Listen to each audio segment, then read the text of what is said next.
अब जब द्रौपदी ने देख लिया ये पति भी झूठे हैं और मेरे साथ बेइज्जती हो रही है, नीचे गर्दन कर ली काहे के पति, और ये सभापति देख लिए नीची गर्दन करे बैठ के, वो मेरी तरफ देखते भी नहीं, अर्ध नहीं सुन रहे।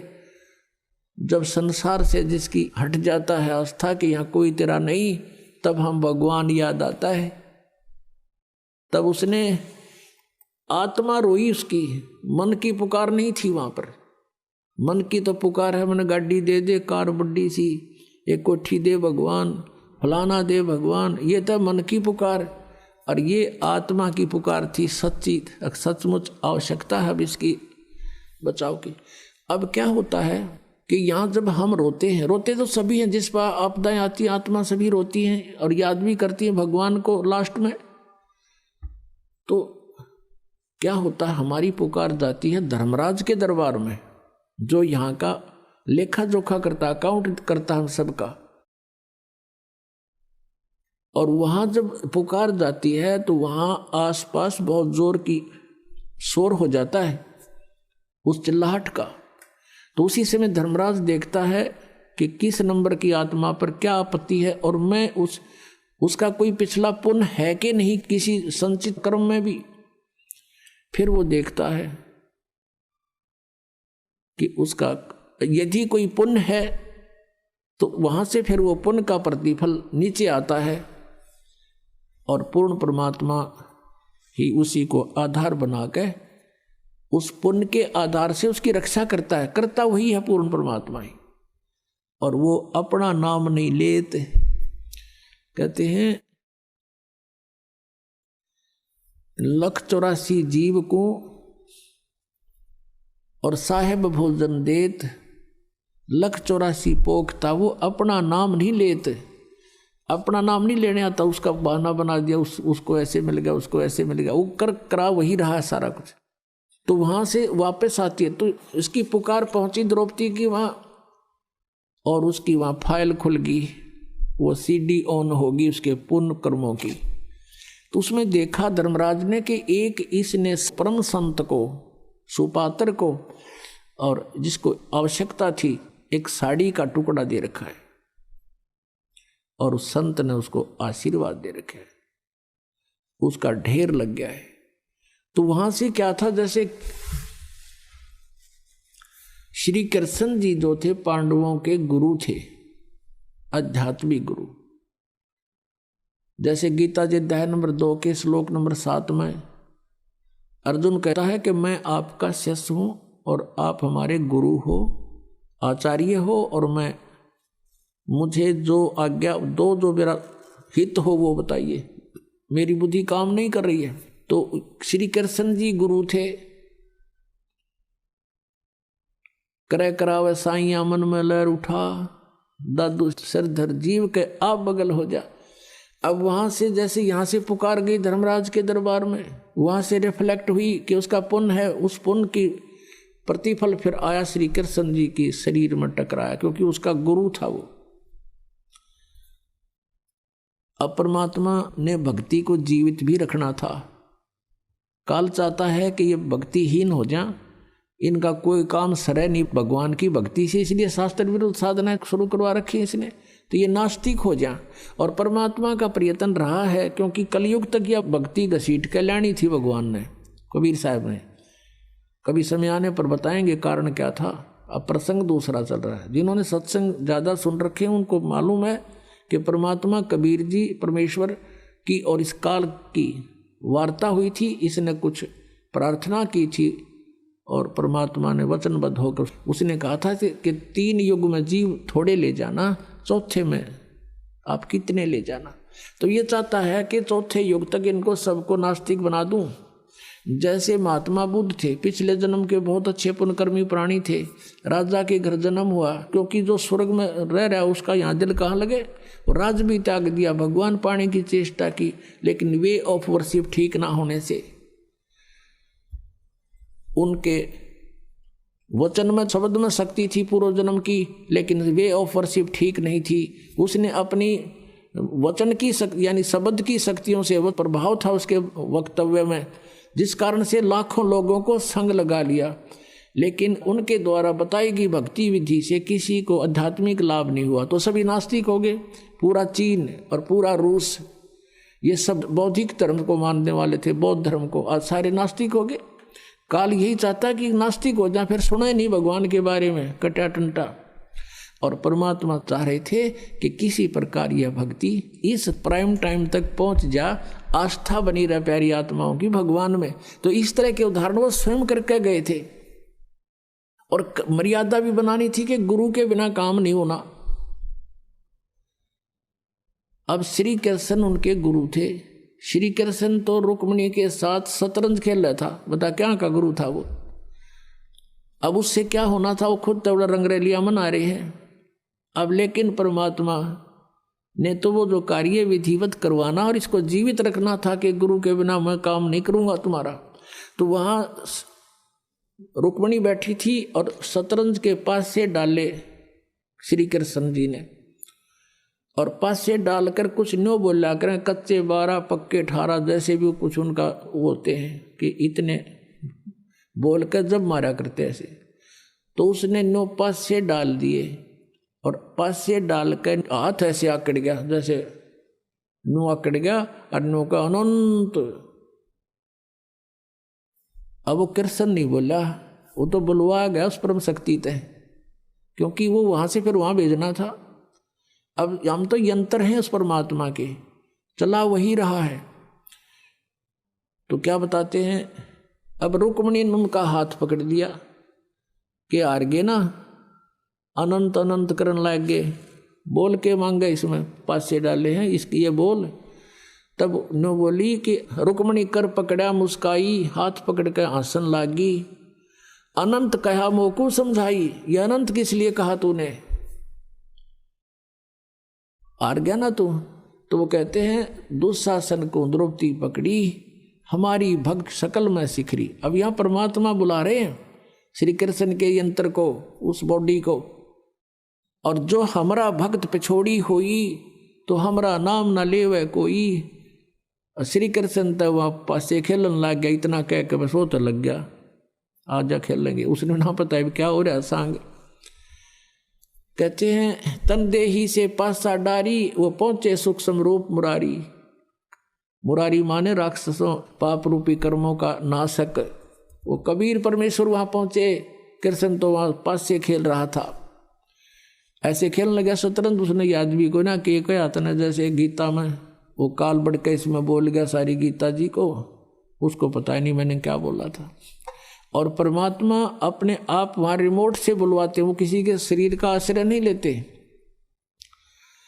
अब उधर से दुशासन लगा साड़ी को उतारने, खेचत खेचत खेच कसी सा सिर पर बैठे हैं जगदीशा, द्रौपदी को दिन ने लीर जाके अंत बढ़ाए चीर।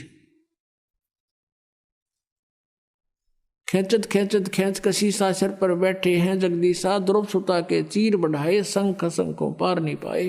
अब इतना तगड़ा था दुशासन, कहते 1000 हाथियों की ताकत थी उसमें, इतना पावरफुल। जैसे आजकल जैसे कहते हैं ना 4 हॉर्स पावर की मोटर है या 10 हॉर्स पावर की है, तो वो 1000 हॉर्स पावर की मोटर समझ लो दुशासन को।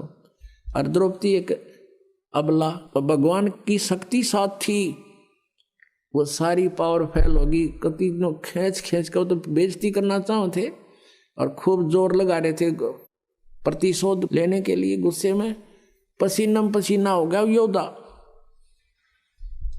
और साड़ी का ढेर लग गया। और द्रौपदी नो की नो खड़ी है, टस से मस नहीं हुई, पसीना पसीना होकर बैठ गया आखिर में। उस समय जब उन्होंने साड़ी पकड़ी ही थी, पल्लू पकड़ा था खींचने के लिए दुशासन ने, उसी समय खड़ा हो गया कौन, वो विदुर। विदुर कौरव और पांडव का भाई था, उसका धृतराष्ट्र का और कौरव का भाई था। वो 3 भाई थे। ये बांदी से उत्पन्न हुआ था विदुर, तो उनका चाचा था नाते में, सगा चाचा। तो विदुर खड़ा हुआ और उनसे कहने लगा दुर्योधन और दुशासन से कि भले आदमियों तुम क्या करने जा रहे हो, अरे किसकी बेइज्जती कर रहे हो, अपनी ही बहू की। बाहर क्या कहेंगे कि अपनी इज्जत आप पे उतार रहे हो। तब विदुर ने कहा खड़ा होके कि विदुर कहे ये बंधु थारा, एक कुल एक परिवारा। विदुर के मुख पर लगा थपेड़ा। दुर्योधन ने खड़ा होकर और अपने चाचा के थप्पड़ मारा। ने बोला तू तो सदा इन पांडवों की ओर बोला करे, तो इनका चमचा है, इनका नौकर है, तू न्याय की बात थोड़ी कहता है। तो दुष्ट इंसान ऐसे बोला करते हैं। कहते हैं विदुर कहे ये बंधु थारा, एक कुल एक परिवारा। विदुर के मुख पर लगा थपेड़ा और कहा तू तो है पांडवों का चेहरा, तू तो है बांदी का जाया। वहां भीष्म द्रोण और कर्ण मुस्काया। अपने आत्माओं देखो, इनको महापुरुष कहा करते, मेरा दादा भीष्म नू था, कर्ण ये था, द्रोणाचार्य तो गुरु थे उनके, और गुरु बैठे वहां पर तीनों दांतरे का डन लग गए। जब दुर्योधन ने अपने चाचा के थप्पड़ मारा और जब ये कहा कि तू तो बांदी का पुत्र है और तू तो इनका चमचा है, गुलाम है तू, उस समय कहते हैं तू तो है बांदी का जाया। ये कहा जब भीष्म द्रोण और कर्ण मुस्काया, हंसन लग गए वह तीनों, जबकि खड़ा हो जाना चाहिए था। निकम्मे अपने चाचा का नहीं हाथ कर दिया, तो उन्हें शर्म नहीं आई। खबरदार जैसी, और उनका दो धराओं धड़ा के और छुटवा देती उस बेटी को, जा बेटा अपने घर ने। तो वो दांदरे काट दें। ये महापुरुष थे, ये था हमारा महाभारत, जिसने पढ़ पढ़ के आज तक हम बहरे हो गए। ये कथाएं थी इसके अंदर। तो वहाँ रोल देखो एक महापुरुष का। ये होते हैं सभा के अंदर जो पंच होने चाहिए, अपनी सच्ची बात कहे, कोई धमकावे चाहे मारो छोड़ो, फिर उठ कर चला जाओ। उधर उठ कर चला गया, ठीक है, अभी इतनी उसकी सामर्थ्य था, उतना कह दिया उसने। अब बात आई गई हुई। अब कुछ दिनों के बाद श्री कृष्ण आए। श्री कृष्ण से बताया द्रौपदी ने कि भगवान आपने बड़ी इज्जत रखी, मैंने आपको याद किया, क्योंकि गुरु को याद किया जाता है, और आपने मेरी इज्जत रख दी। और कृष्ण जी को पता भी को नहीं कि हो गया कहानी हुआ। राम के श्री कृष्ण ने साड़ी बढ़ा दी, तो फिर बताई गई सारी बातें कि ऐसे ऐसे हुआ था, ऐसे ऐसे हुआ था, और आपने ऐसी दया करी, साड़ी इतना ढेर लग गया, साड़ी खत्म नहीं हुई। अब भगवान श्री कृष्ण पिछले जन्म का भी साधक था और उनकी भी दिव्य दृष्टि काम करे थी। अपनी दिव्य दृष्टि से श्री कृष्ण ने देखा कि ओहो। तो द्रौपदी ने पूछा कि गुरुवर मुझे किस पुण्य का फल मिला ये। तब श्री कृष्ण ने अपनी दूरबीन से देखा, दिव्य दृष्टि से देखा, उसके प्रारब्ध में झांक के। ये तो आम आदमी देख लेते थे, पहले इतनी अच्छी आत्मा होती थी। जैसे कहते हैं धृतराष्ट्र ने, ऐसे कोई कथा फिर बताएंगे, प्रसंग बदल जाएगा। तो अब उसने देखा कि द्रौपदी तूने एक अंधे महात्मा को एक साड़ी का टुकड़ा पाड़ के दिया था, और उस अंधे को दिया हुआ दान तेरा यूं फल गया, उसका प्रतिफल है ये। तब उसको याद आया को तेरे की। अब पुण्यात्माओं देखो बात कहाँ से ध्यान देना। जब वो साड़ी पाड़ रही थी, अपनी राजा की लड़की अपनी साड़ी को फाड़ फाड़ कर डाल रही थी, तो उस समय वो अपनी नौकरानी को भी कह सकती थी कि तू एक साड़ी का टुकड़ा पाड़ के डाल दे महात्मा को, और नौकरानी तुरंत पाड़ के डाल देती। उसको पता था कि राजा की लड़की है, जाते चार देगी तेरे तई नए नए बढ़िया साड़ी। लेकिन नहीं, इतना ज्ञान दिया जाता था बच्चों को कि मैं जो रोटी खाऊंगा मेरा पेट भरेगा, मैं दान करूंगी तो मुझे मिलेगा, उसको इतना भी मालूम था। तो इसको कहते हैं लूट सके तो लूट ले, राम नाम की लूट। अब जैसे आप यहाँ सेवा करते हो, आपकी इच्छा ना हो कि यूँ मेरी सेवा करे, तो आपको वो लूट रहा है। जहाँ तक आपकी पार बस आप अपने हाथों से सेवा करने की चेष्टा करें, जितनी भी हो जाए। और दान करे अपने हाथ से, अपनी अपनी कमाई से, वो आपको ही मिलेगा। तो कहते हैं जब तक माता पिता के अधीन है बच्चे, तब तक वो दान करते हैं, तो भले ही वो माता पिता का ही है, लेकिन जिसने दान अपनी नियमत से किया है उसी को फल मिलता है।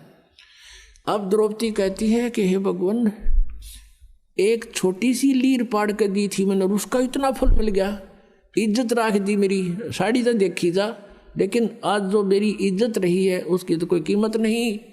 तब कहते हैं कि एक लीर के कारण मेरे हो गए चीर अपार, जब मैं पहले जानती तो सबके में देती वार। इसे महापुरुष को और एक इतना दान करने से आज मेरी इतनी इज्जत रही है, यदि मुझे पहले पता लग जाता तो ना जाने क्या न्यौछावर कर देती उस महापुरुष के लिए।